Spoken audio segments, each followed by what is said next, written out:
इस बीच युद्ध के 7वें दिन इजरायल के लगातार हमलों का सामना कर रहे ईरान की मुश्किलें बढ़ रही हैं। ईरान को लेकर इजरायल और अमेरिका का रवैया लगातार सख्त होता जा रहा है और अब उनके सीधे निशाने पर ईरान के सर्वोच्च नेता आयतुल्लाह खामेनेई दिख रहे हैं।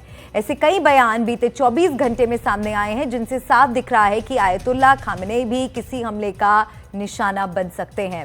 इजरायल के रक्षा मंत्री काट्ज ने कहा कि खामेनेई जैसा शख्स अपने एजेंट के जरिए इजरायल को नष्ट करना चाहता है। ये आदमी जो हम पर हमला करना चाहता है वो जिंदा नहीं रहना चाहिए। इस आदमी को रोकना, उसे खत्म करना इस अभियान का हिस्सा है। हम उसकी भूमिका समझ गए हैं। वो इजरायल को नष्ट करने की बात कर रहा था। इजरायल के रक्षा मंत्री इजराइल काट्ज के इस बयान को काफी गंभीरता से लेने की जरूरत है क्योंकि ईरान के तमाम बड़े फौजी अफसरों और परमाणु वैज्ञानिकों को मारने के बाद इजरायल लगातार अब खामेनेई पर निशाना साध रहा है। उधर अमेरिका का रुख भी चिंता पैदा करने वाला है। खुद अमेरिका के राष्ट्रपति डोनाल्ड ट्रंप का रवैया देखकर लगता है कि वो कोई भी फैसला ले सकते हैं। G7 की बैठक से बीच में अमेरिका लौटे डोनाल्ड ट्रंप का ये बयान देखिए। I mean, you don't know that I'm going to even do it. You don't know. I may do it. I may not do it. I mean, nobody knows what I'm going to do. I can tell you this, that Iran's got a lot of trouble, and they want to negotiate. And I said, why didn't you negotiate with me before? All this death and destruction. Why didn't you negotiate? I said to the people. Trump का बयान सत्ता की ताकत में चूर किसी राष्ट्राध्यक्ष का बयान लगता है जो एक देश की किस्मत तय कर सकता है। ये सच्चाई है कि अमेरिका की ताकत ईरान इजरायल युद्ध में निर्णायक होने जा रही है। खामेनेई इस बीच लगातार अमेरिका की धमकियों का जवाब देते रहे हैं और उसे हमलों की सजा भुगतने की चेतावनी भी दे रहे हैं। उधर डोनाल्ड ट्रंप अपने social media platform truth social पर यह चेतावनी दे चुके हैं और कह चुके हैं कि अमेरिका ठीक जानता है कि ईरान के सुप्रीम लीडर कहां छिपे हैं और अमेरिका का धैर्य जवाब दे रहा है। वो एक आसान निशाना है लेकिन अभी सुरक्षित हैं। हम उन्हें फिलहाल मारने नहीं जा रहे। इस बीच ईरान इंटरनेशनल न्यूज ने 2 सूत्रों के हवाले से बताया है कि खामेनेई तेहरान के उत्तर पूर्व में लावीजियन नाम के इलाके के एक अंडरग्राउंड बंकर में हैं। रिपोर्ट में यह भी कहा गया कि खामेनेई के परिवार के सभी सदस्य उनके साथ हैं। तो अंतर्राष्ट्रीय हलकों में सवाल उठ रहा है कि क्या अमेरिका आयतुल्लाह खामेनेई के साथ भी वही सलूक कर सकता है जो उसने इराक के पूर्व राष्ट्रपति सद्दाम हुसैन, लीबिया के पूर्व राष्ट्रपति मुअम्मर गद्दाफी के साथ किया। परमाणु हथियार बनाने के झूठे बहाने पर अमेरिका ने सद्दाम हुसैन की सत्ता पलटी। 2003 में अमेरिकी सेना ने सद्दाम हुसैन को पकड़ा और फिर इराक में एक ट्राइब्यूनल ने सद्दाम हुसैन को मानवता के खिलाफ अपराधों का दोषी मानते हुए मौत की सजा सुनाई। 30 दिसंबर 2006 को सद्दाम को फांसी दे दी गई। सारी दुनिया ने वो मंजर देखा।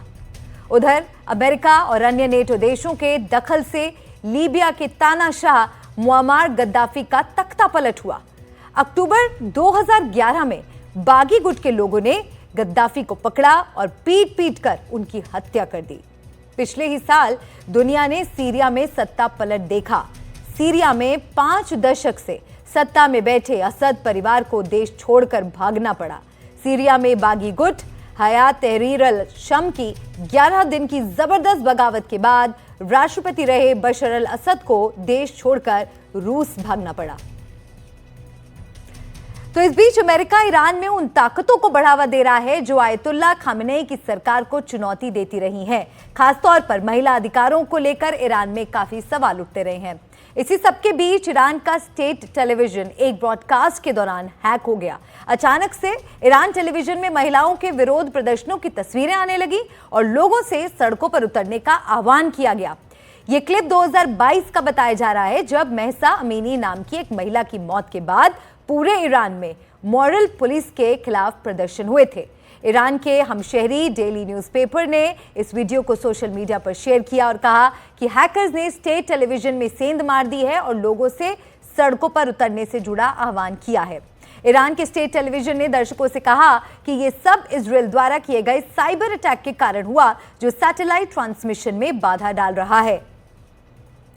तो ईरान में काफी कुछ चल रहा है। हमारे सहयोगी उमाशंकर सिंह हमारे साथ हैं ताज़ा जानकारी के लिए। उमाशंकर से आइए बात करते हैं।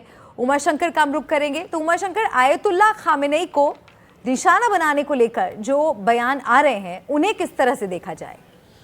जी देखिए, पूरे बयान का जो लबुलबाब लगता है वो ये कि अमेरिका हो या इजराइल, वो एक दबाव बनाकर रखना चाहता है और इसलिए राष्ट्रपति ट्रंप जो हैं वो बार बार इस बात को लेकर कह रहे हैं कि वो उन्होंने अभी तय नहीं किया है कि क्या किया जाए। हालांकि वो एक आसान निशाना है। जो अमेरिका जो है वो ईरान पर इस बात का दबाव लगातार बनाए हुआ है कि वो एक न्यूक्लियर डील कर ले, लेकिन ईरान की अपनी उसका अपना एक रुख है। 2018 में जब JCPOA से अमेरिका निकला था, उस बात की बार बार ईरान की तरफ से दुहाई दी जा रही है। लेकिन अब खamenei की जान लेने की बात करके इजराइल और अमेरिका की तरफ से एक दबाव बनाने की कोशिश के तौर पे नज़र आता है। और अगर ऐसा हुआ तो मिडिल ईस्ट में एक अलग तरह का जो एक सिनेरियो है देखने को मिल सकता है। बेशक मिडिल ईस्ट अपने आप में डिवाइडेड हो, शिया सुन्नी में डिवाइडेड हो, कई सारे देश जो हैं वो खुलकर ईरान के साथ नहीं आ रहे हो, लेकिन अगर इतना बड़ा कोई कदम उठाया गया तो इसके रिपरकशन जो है वो मिडिल ईस्ट को भुगतना पड़ेगा।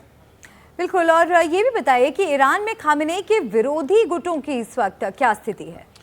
जी देखिए, जहाँ तक खamenei की विरोध की बात है तो इक्का दुक्का जो संगठन है उनका विरोध करते हैं, लेकिन जो अपोजिशन है पूरी तरह से डिवाइडेड है। अगर हम बात करें कुर्दिश और बलूच की तो उनकी संख्या बहुत ज़्यादा नहीं है। हालांकि वो शिया सत्ता को हटाने की कोशिश में लगातार लगे रहे हैं। इसके अलावा मुजाहिदीन एक खल्क जैसा संगठन भी है जो पहले आर्म्ड स्ट्रगल करता था, लेकिन अब जाकर वो पॉलिटिकली जो इस्लामिक जो रेवोल्यूशन के बाद आई सत्ता है उसको उखाड़ फेंकने की कोशिश में जुटा रहता है। लेकिन क्योंकि जो ईरान की जो आबादी है वो 90 से 95% शिया आबादी है और उसके बीच जो है खामेनेई काफ़ी पॉपुलर हैं, तो ऐसे में किसी भी गुट को या किसी भी दल को ऐसा मौका नहीं मिल पा रहा। एक जो आखिरी शाह थे जिनकी सत्ता को उखाड़कर 1979 की जो इस्लामिक क्रांति हुई, उनके जो बेटे हैं उनका नाम है रज़ा पहलवी, जो कि अमेरिका में बैठे हैं। उनकी तरफ से ज़रूर ये बयान आया कि वो चाहते हैं कि खामेनेई की जो सत्ता है वो उखाड़ी जाए, लेकिन अभी ग्राउंड पे ऐसा कुछ मजबूत जो ज़मीन है वो तैयार नहीं है किसी भी अपोजिशन पार्टी के लिए।